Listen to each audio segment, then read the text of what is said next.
Continuing now with Miller time, we're down to the top 4 pinheads of the year, including the champion. Miller rejoins us from Los Angeles. Okay, number 4 is the Quattro Chicago. Take it away, Miller.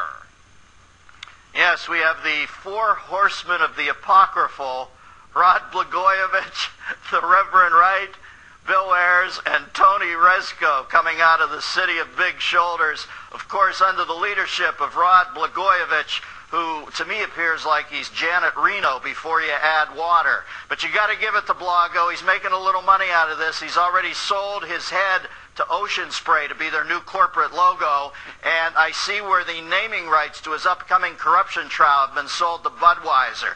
You know, when I take these 4, Ayers, Blagojevich, Rezko, and Wright, I think, wow, if only there was some common link between these 4 men. If only there was another man who connected them. But so far, we have not found that. All right, and we do want to be fair and balanced, so we're not going to cast any aspersions unless they are warranted. All right, number 3, O.J. Simpson. Now this is easy. Now this is a pinhead pick that almost anybody could make. Yeah, it's a sitter at the net, but I got to thank Juice for giving me this, because I've been waiting for this for years, to think that you almost decapitate a woman and her lover, and then 10 years later, you are the gift that keeps on giving. You decide to go into an off-strip hotel and brace a guy for bobblehead money, and you end up going in. Thank you, OJ. This is your Christmas gift to me, to know you're going to be in the hole. And trust me, my friend, you're going to find it's a lot easier to get through airports untouched than it is the machine shop in Stir. Now, do you believe, we discussed this with you a couple of weeks ago, you're a karma guy. You believe what goes around comes around, right?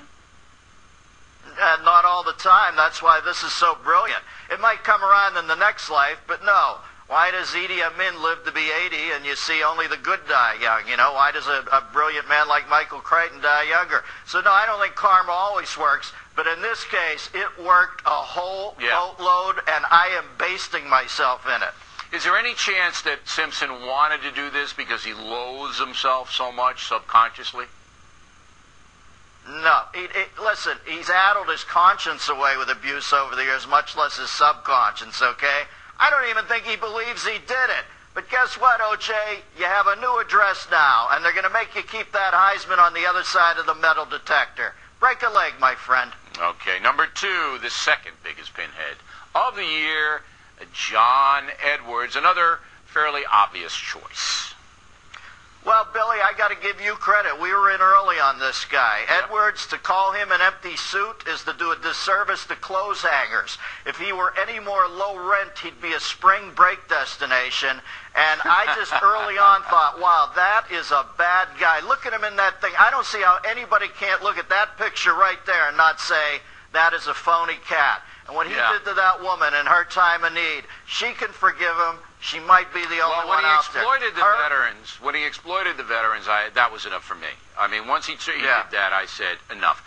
The personal stuff's the personal stuff, but exploiting veterans who are sick and this and that, All right, here it is. All right, Billy, let's go back even further when he gave Dick Cheney the green light on having a lesbian daughter. Right. Are you kidding me? That was the K2 of presumptuousness. This is a bad guy. No shame. Okay, the number 1 pinhead of the year is, here he comes, Harry Reid. Why, Miller? For not apologizing. This is a little gray man who represents Las Vegas, and oddly enough, ironically enough, he is the dimmest bulb on the entire strip. Every time he speaks, I keep expecting the CSI team to come out and put a chalk outline around him. To say the war is lost is unforgivable. He always wanted to be Churchillian, I guess. He's a small man who fancied himself a great man, and in his efforts to be Winston Churchill, he ended up Ward Churchill. Listen, if you want to assume some last degree of dignity, Harry, apologize to the troops. The war is lost only if you're speaking for our enemies, because it is indeed lost to them, and you owe them an apology, you pinhead. Excellent. Miller, Merry Christmas.